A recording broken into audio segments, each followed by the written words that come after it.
escraviza. Muitos de nós se tornaram reféns desse sentimento. No segundo domingo falamos sobre relacionamentos abusivos e foi uma repercussão muito grande, na medida que existem relacionamentos tóxicos que fazem mal para a gente, que nos aprisionam, e muitas pessoas, principalmente as mulheres, acabam vivendo essa realidade e sendo escravizadas por esses relacionamentos abusivos. Semana passada nós falamos sobre cobranças, pressões e cobranças, não só no ambiente profissional, como também oriundo dos papéis sociais de cada um.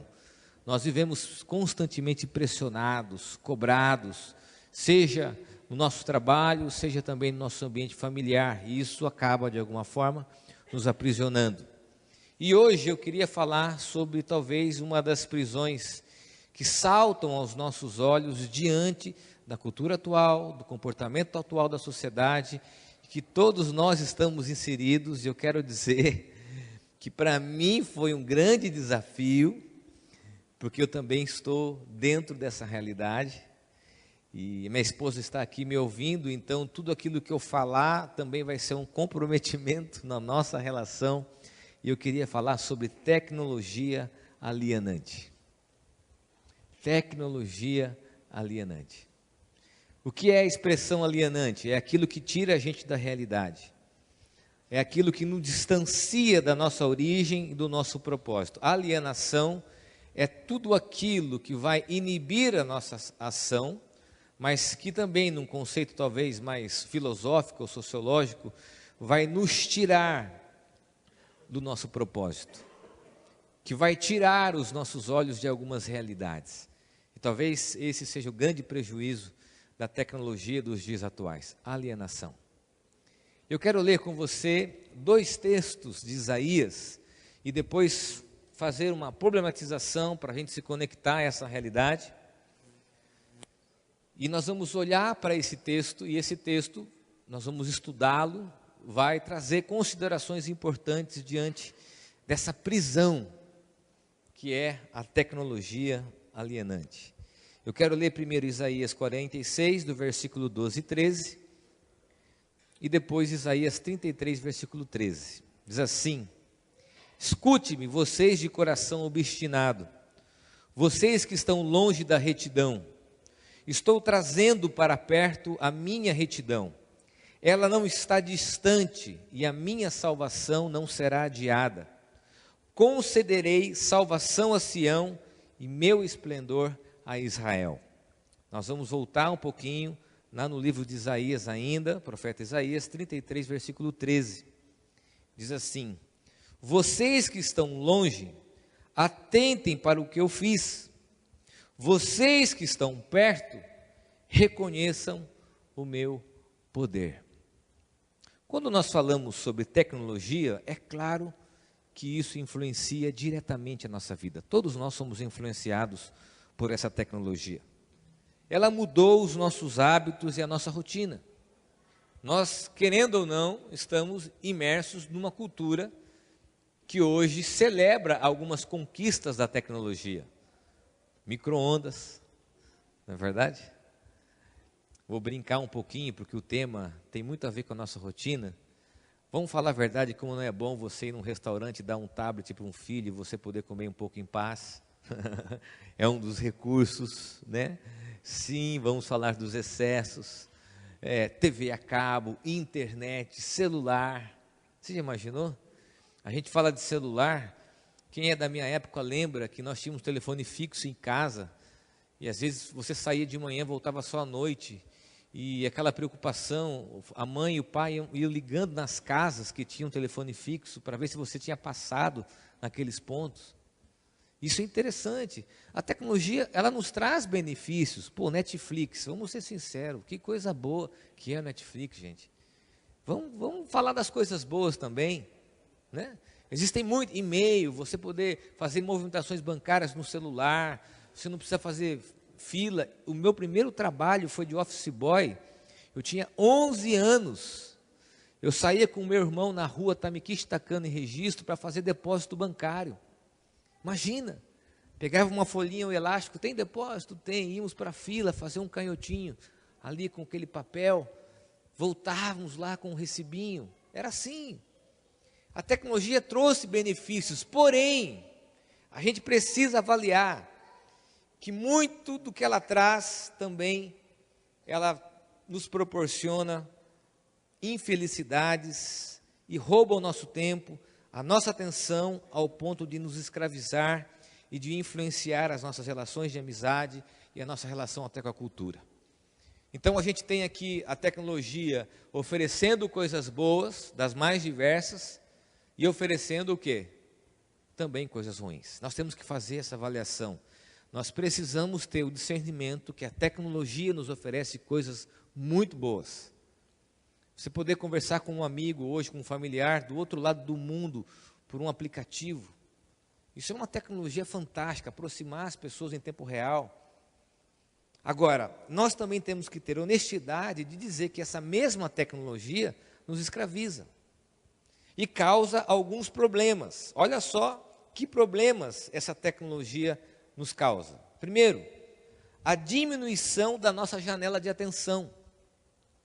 Ela acaba diminuindo a nossa capacidade de prestar atenção naquilo que está à nossa volta. Ela rouba a nossa atenção em níveis exagerados. Quantos casais aqui já não discutiram por isso? Porque o marido fica muito no celular, ou porque a mulher fica muito no celular. Quantos aqui não discutiram com seus filhos adolescentes porque ficam muito no celular?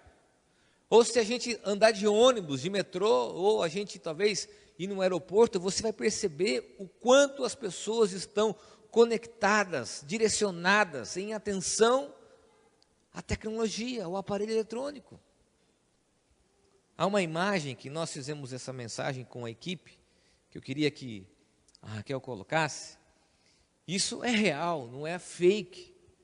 Uma sinalização de pessoas que estão tão conectadas que elas podem passar por ali, mas você tem que prestar atenção que elas estão andando.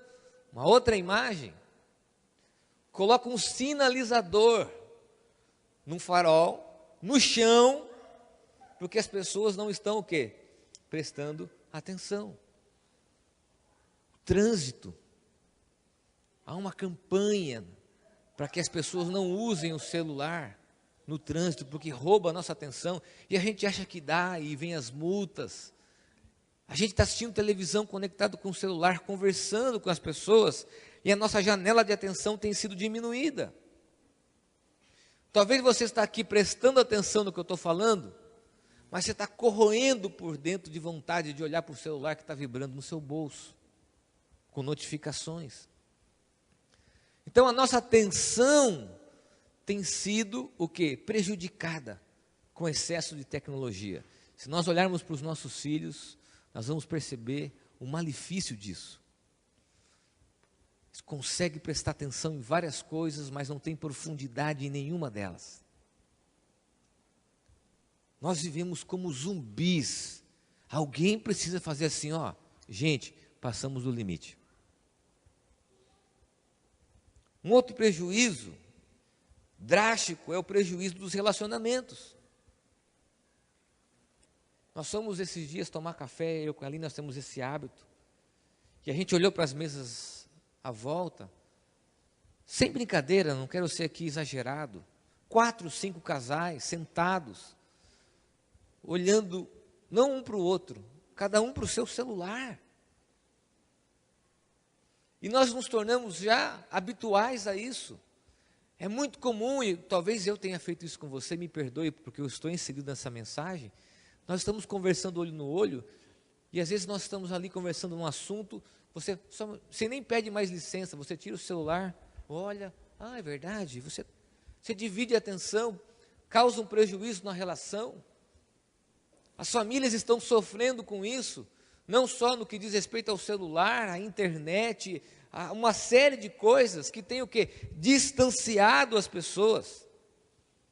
Por isso que hoje a maior distância que existe é a distância entre duas pessoas. Gente, isso é trágico, vou repetir. A maior distância que existe hoje é a distância entre duas pessoas.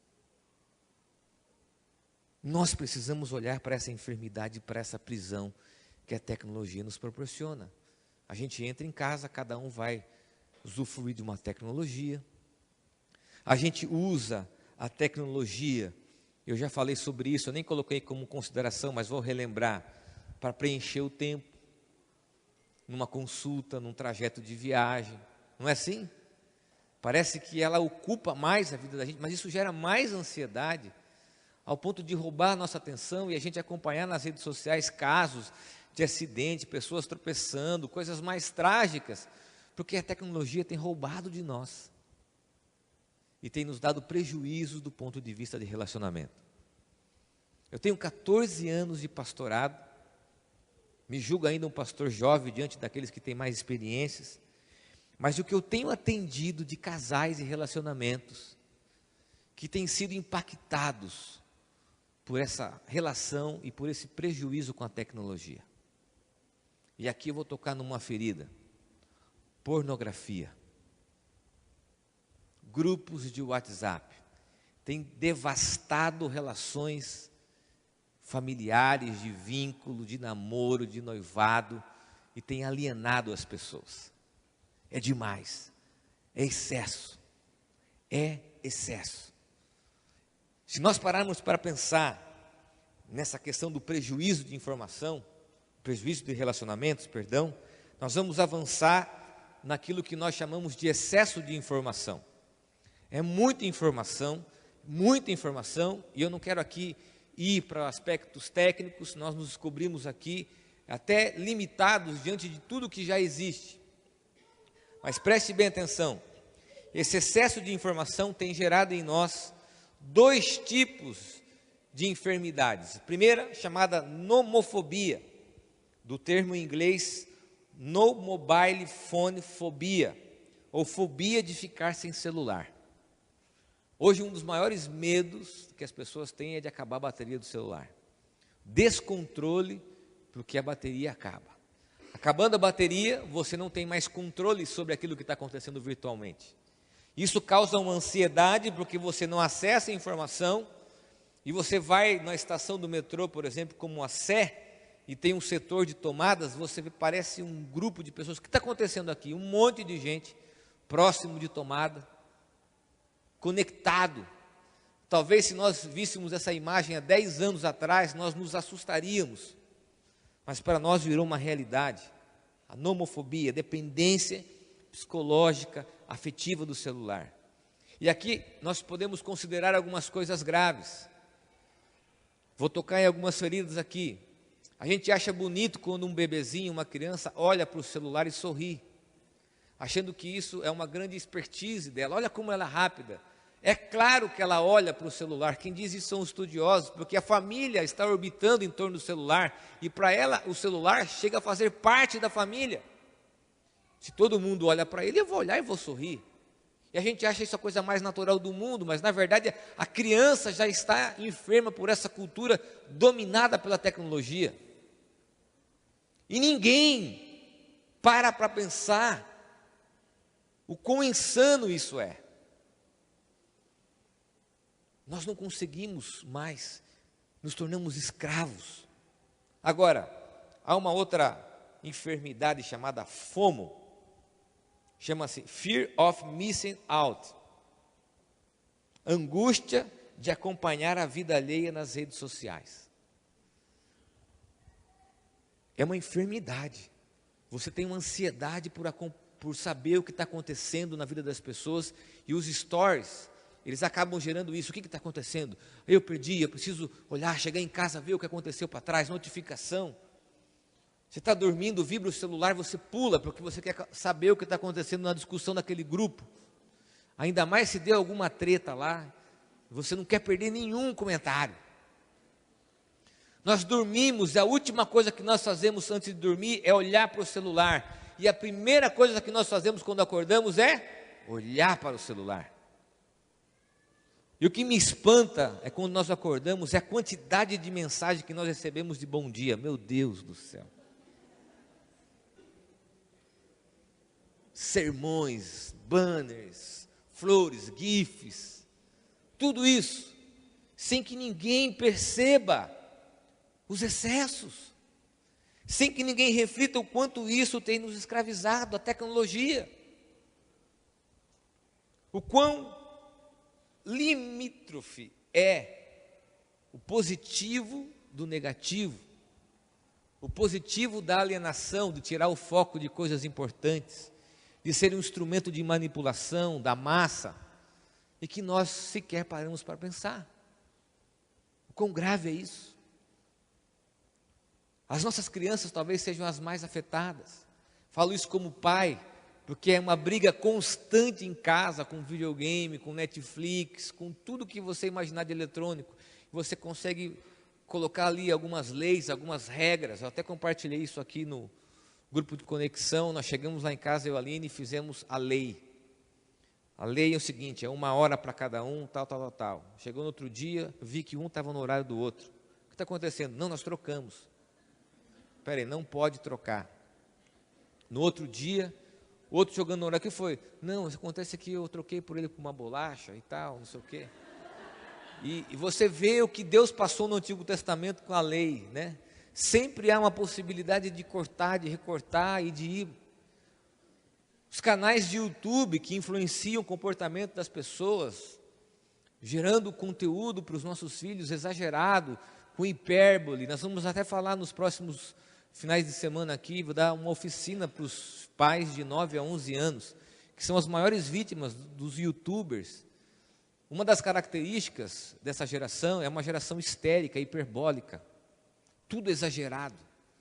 Eles acham demais um cara tomar banho numa piscina de Nutella. Eles acham o máximo. Nós precisamos olhar para isso como uma enfermidade.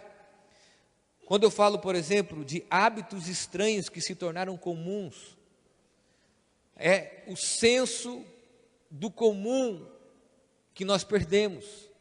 Uma das tragédias da enfermidade da tecnologia é que nós absorvemos hábitos estranhos, tornando comum. Você está num cometa, o cara pega o celular e começa a falar alto. Conversa, e WhatsApp, conversa. Ninguém mais se espanta. Você está num lugar, as pessoas todas sentadas olhando para o celular, sem que nenhuma pessoa converse com a outra. Era estranho antigamente, já não é mais estranho. A gente ir num lugar, as pessoas se desconectarem uma das outras e se conectarem só virtualmente. Alguns casais que se comunicam pelo WhatsApp dentro de casa. Às vezes fala, amor, acabou o papel higiênico pelo WhatsApp. É assim, era uma coisa estranha, esdrúxula, mas que se tornou habitual, rotineira. A gente olha para um monte de zumbi. Gente, eu estou dizendo isso, eu sou uma pessoa que uso, gosto da ferramenta, trabalho com a ferramenta, mas nós temos que reconhecer os excessos. Essa semana, a Organização Mundial de Saúde, a OMS, passou a considerar o vício em jogos de videogame um distúrbio. É um distúrbio, vício em jogos de videogames. Alguém precisa dizer para nós que há um problema. E qual é a transição para que a gente olhe para o texto e a gente considere o texto? Há uma socióloga francesa, que eu gosto muito dela, chama-se Françoise Héritier, que diz o seguinte: a tecnologia, pode colocar, Raquel, gera alienação. Os nossos filhos, os casais, os relacionamentos estão alienados do propósito, da humanidade, das relações. Nós estamos nos desconectando uns dos outros em função da tecnologia. Agora pensa comigo, a tecnologia não era para trazer benefícios para a gente? A promessa da tecnologia pós-Segunda Guerra é que nós teríamos mais tempo. Se você ler qualquer sociólogo sobre o desenvolvimento da tecnologia, você vai olhar para a origem dos pressupostos desses caras e você vai ver que eles tinham como pressuposto principal: vai sobrar mais tempo. Micro-ondas vai ajudar a gente, porque vai ferver a água mais rápido, comida mais rápido, as coisas vão ficar mais fáceis, o celular vai facilitar a vida da gente. Olha, isso, internet, banda rápida. A gente sempre foi seduzido por aquilo que seria positivo, facilitar a nossa vida, sobrar mais tempo. Agora vamos ser sinceros. O micro-ondas nos deixou mais preguiçosos. O celular nos deixou mais dependentes. Aonde que está o benefício que a tecnologia nos ofereceu? Aonde está o tempo que sobraria? Aonde que está a possibilidade de que só teriam coisas úteis através da tecnologia? Nós perdemos o discernimento, e aqui para mim é essencial isso. Eu não quero ser radicalmente contra, mas eu quero propor o discernimento da tecnologia como uma ferramenta e não como um instrumento de alienação nas nossas relações. Agora, quando a gente olha para o texto, e eu quero aqui explicar o texto, pedir que a Raquel coloque de volta o segundo texto. A gente tem o profeta Isaías usando todo o livro de Isaías, também outros profetas como Jeremias, usando antíteses. O que seriam antíteses? Palavras que se contradizem, como perto e longe. Constantemente, na verdade por 25 vezes, o profeta Isaías usa a antítese perto e longe para falar com o povo. E por que ele usava essa antítese perto e longe? Por que ele usava essa figura de linguagem? Para que as pessoas entendessem. Porque nós temos ali, nesse período, o povo no exílio da Babilônia. Há uma parte considerável do povo de Israel que está exilada na Babilônia e uma parte que fica em Jerusalém. E a maioria das pessoas que ficaram em Jerusalém, ficaram numa Jerusalém destroçada, uma Jerusalém que estava no caos, ficaram os enfermos, os mais velhos, as mulheres, as crianças. Jerusalém estava em pedaços, pós-guerra, destruída, em destroços. E os mais jovens e os homens tinham ido para Babilônia, estavam na Babilônia. E aí era um sentimento, aqueles que estavam em Jerusalém, eles queriam que Deus estivesse com aqueles na Babilônia, e um grupo daqueles que estavam em Jerusalém dizia assim: Deus esqueceu de nós, Deus esqueceu da gente. E aqueles que estavam no exílio diziam a mesma coisa, porque Deus está lá em Jerusalém, e nós estamos aqui sozinhos. Então o profeta, ele usa essa antítese para dizer o seguinte: Deus está em Jerusalém, perto, e Deus está longe, no exílio. Deus está com aqueles que estão na realidade difícil, dura, cruel, mas está também com aqueles que estão na Babilônia, alguns numa situação de escravidão, mas nem todos. O exílio da Babilônia não era intenso, a violência como era no Egito. Muitos dos judeus na Babilônia conseguiram se ascender profissionalmente, trabalhar, se envolver com a cultura, eu vou dizer isso aqui. Mas o profeta está dizendo, e ele é oráculo de Deus, para o povo, que Deus está nessas duas realidades. E aqui é a primeira consideração do texto: que não existe realidades distintas.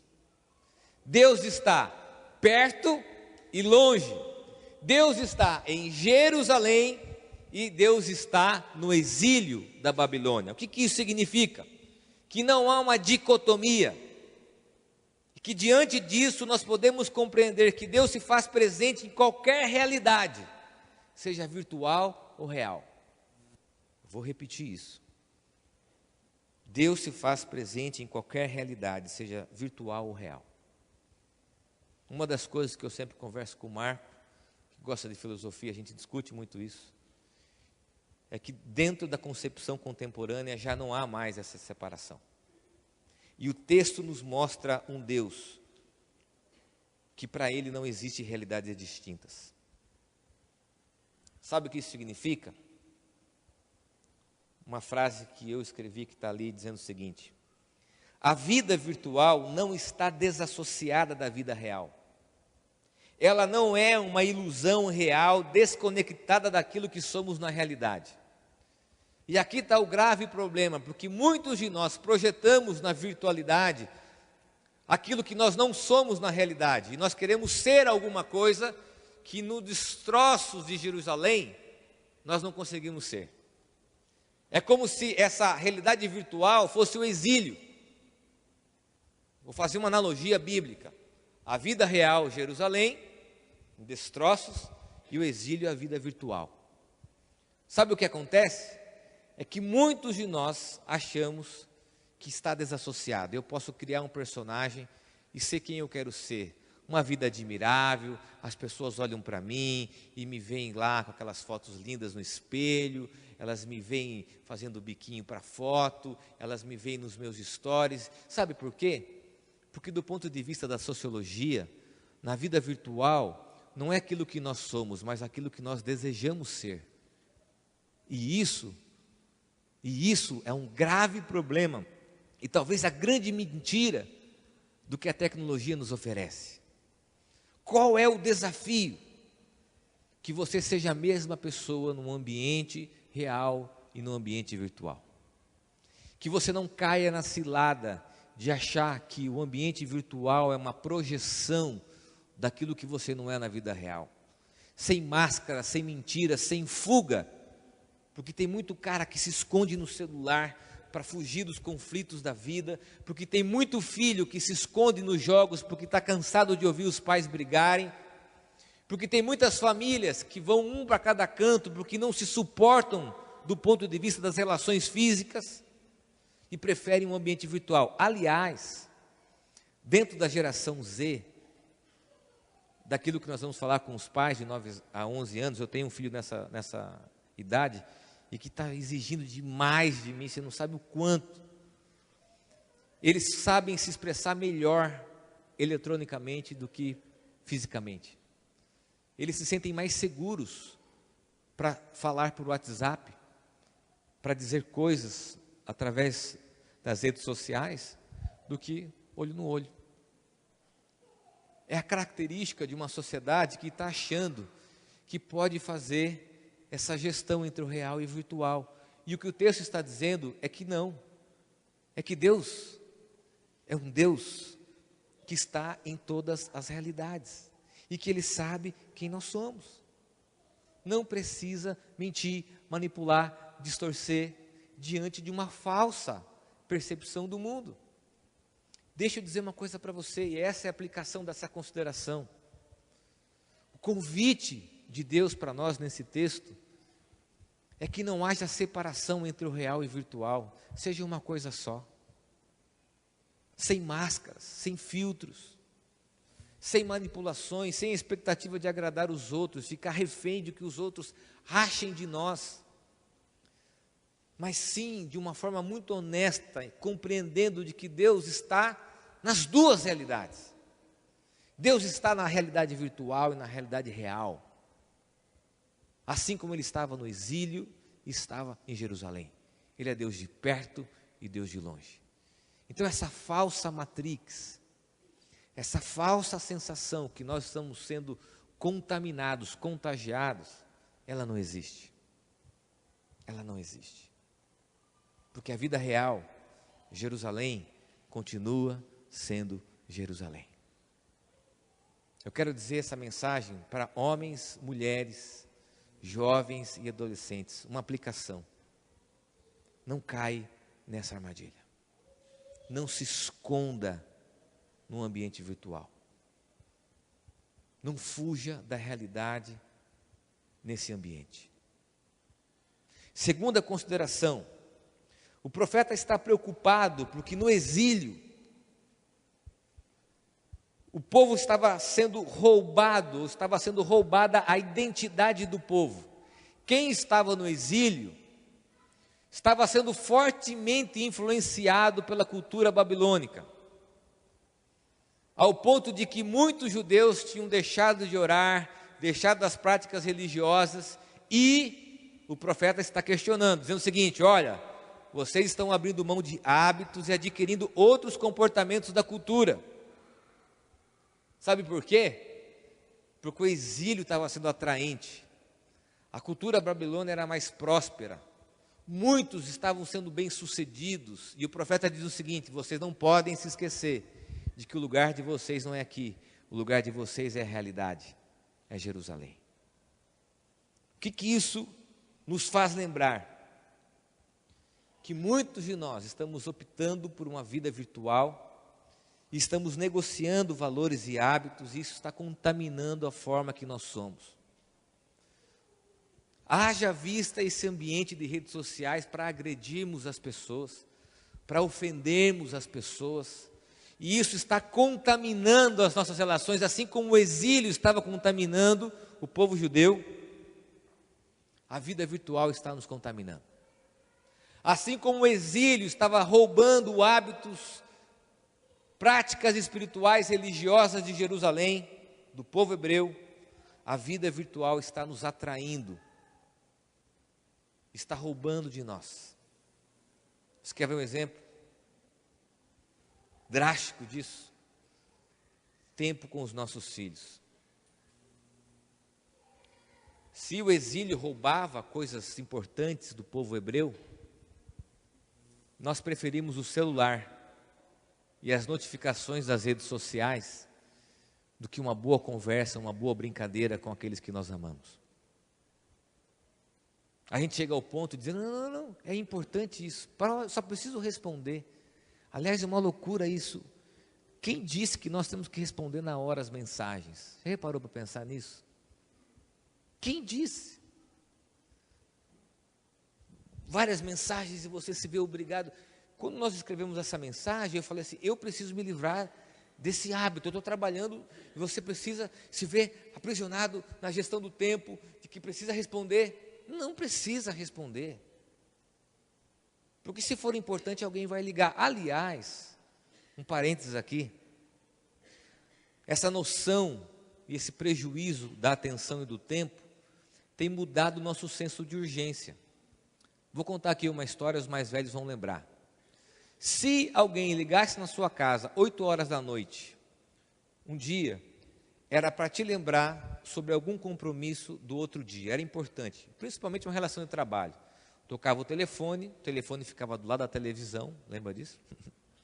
Ia lá, pegava o telefone, alô, olha, eu estou ligando, porque amanhã aquela reunião que nós teríamos, ou aquela viagem foi cancelada. Só se fosse uma coisa muito séria, muito urgente, a pessoa ligaria na sua casa depois das 7 da noite. É ou não é verdade? Agora, se o seu telefone tocasse 11 horas da noite, morreu alguém. Alguém bateu o carro. Alguém foi para o hospital. Não é isso? O que acontece hoje? Se o celular toca meia-noite, meia-noite e meia, você sabe que não é uma coisa urgente, é alguém que mandou um banner do Neymar caindo. Isso mexeu com o nosso senso de urgência. Isso mexeu com o nosso senso de urgência. Olha que perigo. Quando nós olhamos para a vida virtual está mudando os nossos hábitos, mexendo com os nossos valores, mexendo com as nossas relações, assim como o exílio estava influenciando o povo hebreu, o povo judeu. Talvez aqui a minha figura como profeta, quem dera eu ser 10% do que era Isaías, é dizer o seguinte: cuidado com a vida virtual, ela está gerando hábitos perigosos, danosos nas nossas relações. Os nossos filhos têm que nos beliscar, nos puxar, para que a gente tire os olhos do celular. Isso é grave. Nós adquirimos hábitos nocivos. Assim como o povo hebreu, o povo judeu, estava deixando de orar, de buscar, de guardar o sábado, nós estamos sendo impactados por essa vida virtual, nos degradando nas redes sociais, por questões políticas, de opiniões, com tudo, e estamos nos esquecendo das nossas relações. Aliás, esse é o maior prejuízo. Nós começamos um hábito lá em casa.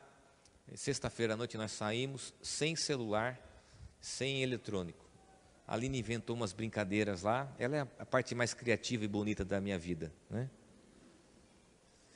E ela inventou umas brincadeiras, a gente tenta brincar, porque a gente também se torna dependente. E como isso é ruim, às vezes você chega lá, um está no sofá, outro está no quarto, outro está lá, todo mundo desconectado. Conectado, mas desconectado. É um desafio. Quando começou isso? Começou com a bendita galinha pintadinha. Quando a gente ia no consultório, o Theo não parava, liga a galinha pintadinha. Aí ele ficava no celular.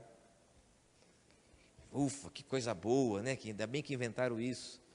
E hoje a gente usa o celular como um hipnotizador para que as crianças não nos atrapalhem. Terceira e última consideração. Melhor, eu esqueci de explicar aqui uma frase. Estou de olho aqui no horário, nós não vamos avançar. Você já acompanhou aquele seriado chamado Black Mirror? Eu gosto muito. Está aqui o convite para você assistir. É uma crítica contundente a essa cultura da tecnologia alienante. Há um pastor chamado Chris Lee que diz o seguinte, não está na projeção, está só o texto dele, eu quero ler. Depois tem uma frase dele, diz assim: Black Mirror nos lembra que a tecnologia revela quem somos, mas também nos transforma, porque nós carregamos esses dispositivos em nossas mãos, mas às vezes somos aqueles que estão sendo moldados e transformados. Se não formos cuidadosos, a tecnologia pode nos transformar. A tecnologia pode nos estimular em demasia, nos isolar, escravizar e afastar não apenas de outras pessoas, mas também de Deus. A tecnologia pode afastar o silêncio de nossas vidas, pode nos distrair de cuidar das pessoas que estão bem diante de nós. E pasmem, talvez isso seja o mais trágico, pode desumanizar aos outros e a nós mesmos. Pode criar dependências doentias, pode se tornar um ídolo que toma o lugar de Deus. E pode nos fazer esquecer quem Deus nos chamou para ser e o que Deus nos chamou para fazer. Terceira e última consideração. Quando o profeta usa essas antíteses, eu quero fazer um pano de fundo aqui, o profeta também faz alusão à vida de Cristo. Porque a libertação da Babilônia se deu através de Ciro, um príncipe persa. E com isso, a expectativa é que viria o Messias libertador. E o profeta Isaías aponta para Jesus, como se o único capaz de terminar com a condição de exílio do ser humano seria o próprio Cristo. E a consideração é esta: a transformação em detrimento à alienação. Somente Cristo pode acabar com o exílio humano. O profeta Isaías faz um apontamento profético que vai em direção ao nosso exílio humano. O problema não é só o exílio do ponto de vista bélico, do ponto de vista político e civil da Babilônia. O profeta também prediz um apontamento de que haveria o Messias que nos levaria do exílio do pecado. E aqui reside o problema da nossa humanidade: pecado. E o que é pecado? Eu quero definir pecado para vocês, sempre digo isso. Pecado é tudo aquilo que me separa de Deus e que, consequentemente, me separa das pessoas. Se a tecnologia nos separa de Deus e nos separa das pessoas, desculpe dizer para você, mas é pecado. Porque se pecado é o antônimo do movimento do amor de Deus, amar a Deus e amar as pessoas, pecado seria me distanciar de Deus e me distanciar das pessoas. Se a tecnologia me aliena, vai me desumanizar e me afasta das pessoas, ela é pecado. E olha só que o pastor Chris Lee diz: de fato, o vilão não é a tecnologia, nunca é a tecnologia. O problema é humano, porque é um problema do pecado. A tecnologia é meramente o cúmplice, o vilão é sempre o humano. O lado negro da tecnologia em Black Mirror, aquele seriado que faz uma crítica à tecnologia, é apenas uma extensão das trevas que existem em nosso interior. E é exatamente aí que reside o problema, a nossa natureza. E o profeta diz o seguinte: só há uma pessoa que vai acabar com essa distância do perto e do longe e a condição do exílio: o Messias, o Cristo, o Jesus. Hoje nós estamos dependentes da vida virtual, porque a nossa condição humana nos faz ser assim. Daqui 10 anos, 5 anos, se vier a realidade aumentada, que é o que dizem os estudiosos virá, a realidade aumentada, nós nos tornaremos escravos da realidade aumentada. Assim como a geração passada era escrava da televisão, assim como outras gerações eram escravas de tantos outros comportamentos, porque o problema reside na natureza humana. Nós nos tornamos dependentes do celular. Nós nos tornamos dependentes daquilo que é eletrônico. Nós nos tornamos dependentes, viciados, escravizados do que a tecnologia nos propõe por causa da nossa condição. E aqui eu termino com a proposta. Como, então, termos discernimento diante dessa nova realidade? Através do apontamento do profeta.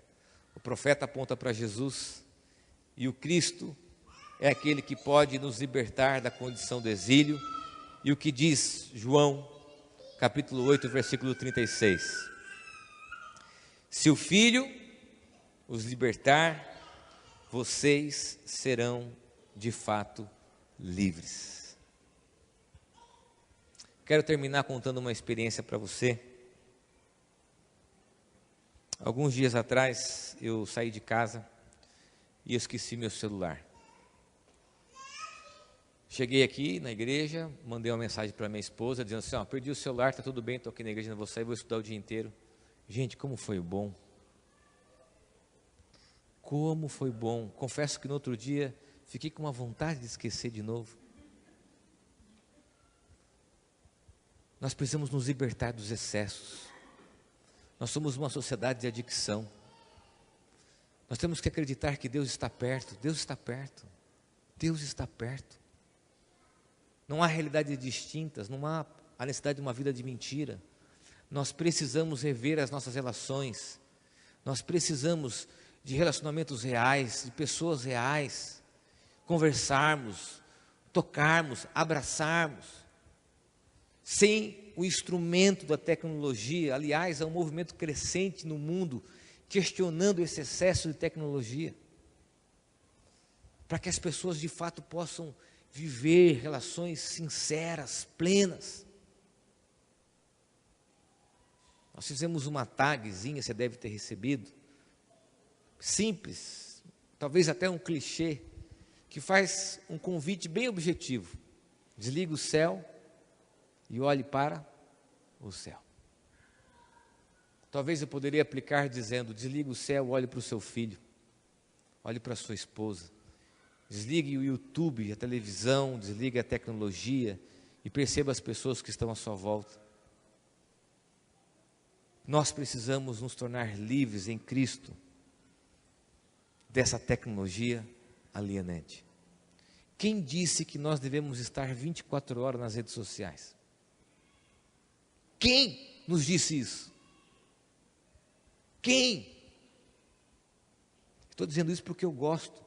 E tem me policiado a usar apenas como uma ferramenta e não a ferramenta a me dominar. E ter o discernimento de que isso não se torne um motivo de escravidão para a minha vida. Eu quero terminar essa mensagem porque muitos estão ansiosos para olhar para o celular.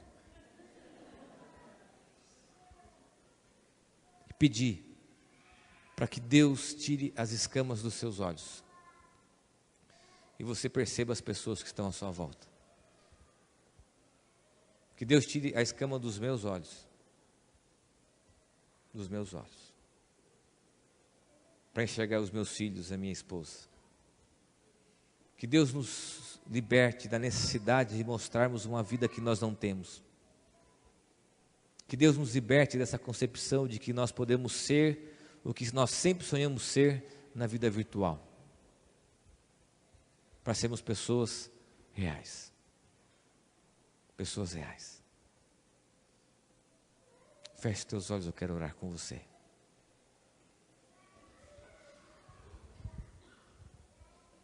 Eu queria apenas fazer uma observação. Esse texto diz que Deus é um Deus de perto e de longe. Você que acha que Deus está longe de você, Deus está perto. Deus está perto lá do Henrique. Bem perto do Henrique. Deus está com aqueles que estão longe. Talvez você tenha um filho, um parente que está longe. Deus está perto, por exemplo, do Davi, que está longe, Deus está lá. Isso nos ensina muito a respeito de um Deus que não possui realidades distintas e que nos convida a termos uma vida integral, correta. É isso que Deus quer nos propor com essa mensagem. Se pois o Filho vos libertar, verdadeiramente sereis livres. Desconecte-se para conectar as pessoas. Senhor, o Senhor sabe, ó Deus, que muitos de nós nos tornamos escravos da tecnologia, nos tornamos reféns. Confesso aqui que eu sou um desses, que nós nos excedemos, que muitas famílias, ó Deus, são profundamente marcadas por esses hábitos. Nós nos tornamos mais ansiosos, mais inquietos, mais irritantes, mais críticos, mais ácidos, mais intolerantes, com tanta tecnologia. Ó Deus, livra-nos em Cristo, liberta-nos da tecnologia alienante. Dá-nos discernimento para sabermos usar a ferramenta da forma adequada. Dá-nos sabedoria em Cristo, para que possamos apenas usá-la como ferramentas que são, mas que elas não influenciem a nossa vida, assim como o exílio influenciou a vida dos judeus. Em Cristo, é a minha oração, é a nossa oração, no nome de Jesus. Amém. Eu esqueci de uma frase, que eu queria terminar com ela, do Leandro Carnal, que diz assim: a ferramenta é neutra, é o meu uso que pode transformar isso de alguma forma. Pense nisso.